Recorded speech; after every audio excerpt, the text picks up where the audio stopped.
Kepala Otoritas IKN. Kemudian beberapa waktu berikutnya Pak Presiden juga menerima surat permohonan pengunduran diri dari Bapak Bambang Susantono sebagai Kepala Otoritas IKN. Nah, pada hari ini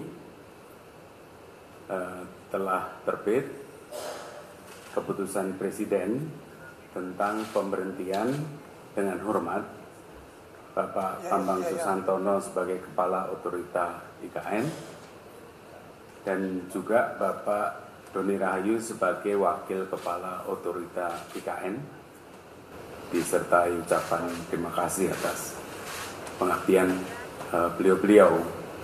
Dan sekaligus Presiden mengangkat Menteri PUPR Pak Basuki sebagai PLT Kepala Otoritas IKN dan juga mengangkat Wakil Menteri ATR, Wakil Kepala BPN sebagai Wakil Otoritas IKN.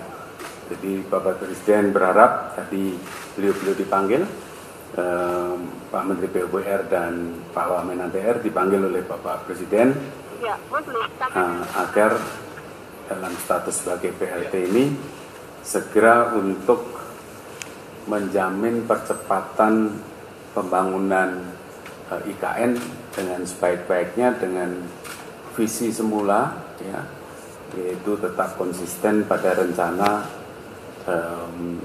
Nusa Rimba Raya, dan tentu saja juga memberikan manfaat positif bagi masyarakat sekitar juga. Saya kira itu pengantar dari saya. Saya persilahkan kepada Pak Menteri PUPR untuk menyampaikan selanjutnya.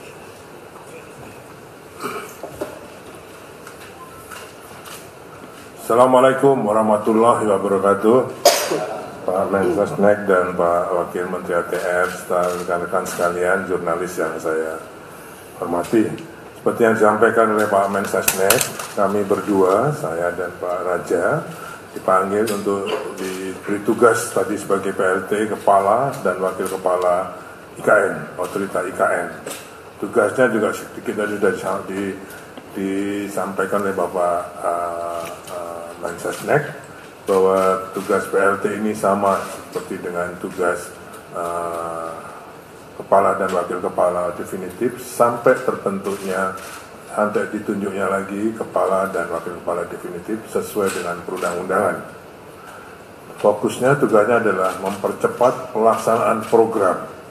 Nah, kita yakin bahwa otoritas sudah membuat program-program dalam pembangunan IKN ini.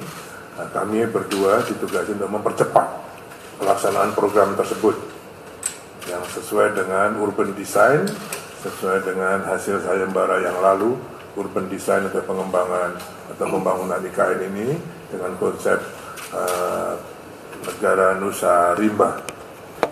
Pertama itu, jadi fokusnya yang pelaksanaan program ini permasalahannya adalah di tanah dan investasi.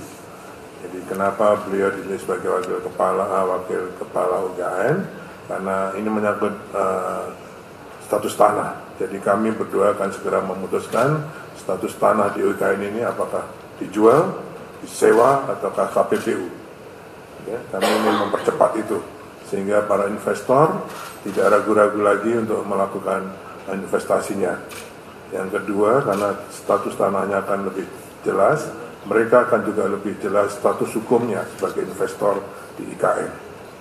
Nah, itulah fokus utama di dalam kami mengemban tugas sebagai PLT Kepala dan Wakil Kepala IKN ini.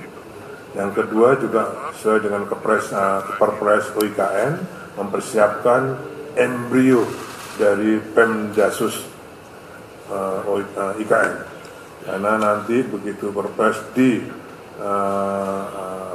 ditandatangani oleh Bapak Presiden tentang IKN, maka akan ada embrio Pemdasus IKN tersebut. IKN tidak serta-merta menjadi Pemdasus. Karena memang tugas OIKN mempercepat pembangunan IKN itu sendiri. Kemdasut nanti akan disiapkan tersendiri oleh mungkin Satgas bersama dengan atau Task Force bersama dengan Kemendagri. Saya kira itu tadi yang disampaikan oleh Bapak Presiden tentang tugas-tugas khusus atau fokus dari PLT Kepala dan Wakil Kepala IKN. Saya kira itu yang kami sampaikan. Mohon doanya, mudah-mudahan apa yang disampaikan atau diharapkan oleh Bapak Presiden dan pemerintah ini bisa dapat kami berdua dengan sebaik-baiknya. Terima kasih. Assalamualaikum warahmatullahi wabarakatuh. Waalaikumsalam.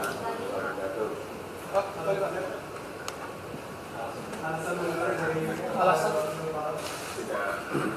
tidak disampaikan.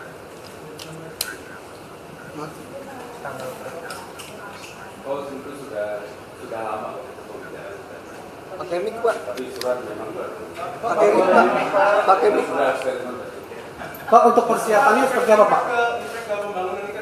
Oh, dua-duanya langsung. Justru kalau sekarang ini dari APBN sudah masuk sudah sampai 80% pembangunan batch 1 maupun batch 2. Ya. Nanti Pak Presiden mau ke IKN, nginepnya juga di camping lagi, tapi sudah di rumah jabatan menteri. Oke, menunjukkan bahwa ini sudah siap. Itu yang dari APBN. Yang masih perlu dipercepat adalah yang investasi tadi. Semuanya karena status tanah yang belum jelas dan juga kerjasamanya yang belum jelas. Untuk itulah kami tugasnya khusus percepatan tadi. Ya? Pak, dengan munculnya OIKN dan wakil ini, bagaimana nantinya investor bisa lebih percaya dengan pembangunan IKN karena kepala dan wakil ini? Saya kira kalau tugas PLT itu sama dengan OIKN yang kemarin, saya bisa menjelaskan itu. Ya? Pak, terkait pembebasan lahan, kan kemarin masih ada banyak lahan yang belum selesai, termasuk warga yang kemarin mengalami. Ya, tadi arahan Pak Presiden tentang 2086 hektar lahan itu sebenarnya sudah ada sudah pernah dilakukan sebelumnya di proyek lain dengan PDSK Plus. Okay?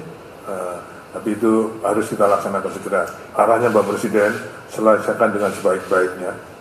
Kalau bisa diselesaikan dengan tetap di situ pembangunan oke, kalau enggak IKN yang akan ngalah. Jadi warga tidak akan digusur Pak ya? Belum tentu, tergantung nanti penyelesaiannya. Belum tentu Pak. Kalau PDSK mereka terima, ya sudah tetap kita berikan pada warga. Tapi kalau masih belum bisa, ya kita IKN yang mengalihkan. Untuk kepentingan warga harus diutamakan. Ya, gitu. Jadi penyelesaian sosial itu tidak hanya diajak bicara, tapi juga ada penyelesaian misalnya butuh rumah, butuh tanah, butuh jalan, butuh sekolah, puasa. Ya, tapi kepentingan warga diutamakan. Oh, untuk proses. Oh enggak, itu lain lagi. Kalau untuk 17 Agustusan, saya kira Pak Mesana sudah mempunyai skenario simulasinya, besok akan kita lakukan. Besok siang kita akan IKN. Ya. Oke, terima kasih. Assalamualaikum. Proses hukumnya sendiri berapa lama?